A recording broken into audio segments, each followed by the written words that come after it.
The U.S. pork industry has not escaped the supply chain disruptions affecting many globally connected businesses. Today, we're discussing the environment and risks ahead of pork producers in 2022. Holly, we've heard a lot about rising input costs for farmers. How is that affecting the pork industry? Rising input prices have been pushing break-even levels up in the pork industry, which puts additional pressure on producers' margins. And what this means for the industry is that despite generally profitable conditions, there may be some hesitancy when it comes to expansion. Last year, we saw the highest hog prices since 2014, with weekly prices about 35% below the 5-year average. And prices so far in 2022 have even outpaced last year's levels for this time.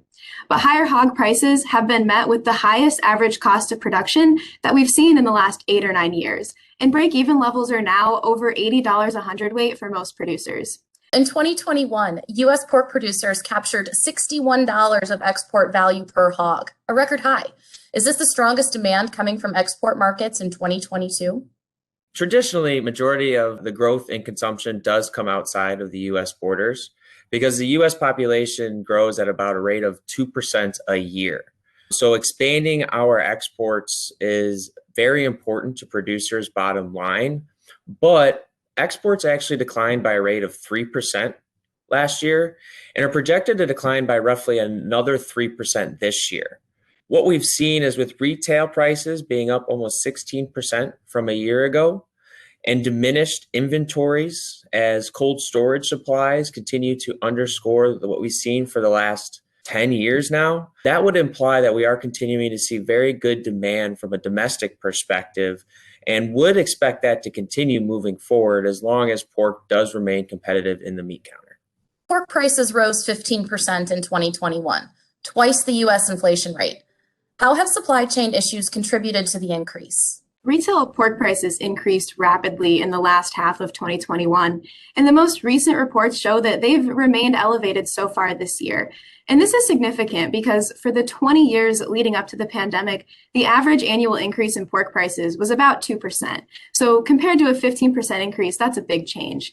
I think it's important when we look at these higher prices to recognize that strong consumer demand has been an important driver. Strong demand is what pushed wholesale and cutout prices up higher to near record levels last year, which was supported hog prices, but it did push retail prices up. And on the supply side, there have been a lot of challenges that have made it more expensive to get pork to consumers, especially in a time of strong demand. Daniel, lean hog prices have continued to reach their highest levels in 7 years. If this trend continues into the summer grilling season, what does that mean for producers? Well, certainly if the trend continues, the expectation is to continue to see great, if not even better margins than what we're experiencing right now. But that's going to really depend on input costs. And with all the uncertainty out there, we continue to suggest here at CIH implementing strategies that require adding ceilings to protect your corn and meal purchasing needs from prices going higher. And if the last few years have taught us anything, we suggest also putting a floor underneath hog production as well. And as the open interest of the CME pork cutout has grown, we've also seen producers use those derivatives as well to mitigate their risk. With producers starting to get more of their pricing based off of the 602 cutout, we feel that it's important or a useful tool in using that CME pork cutout to help mitigate basis risk going forward.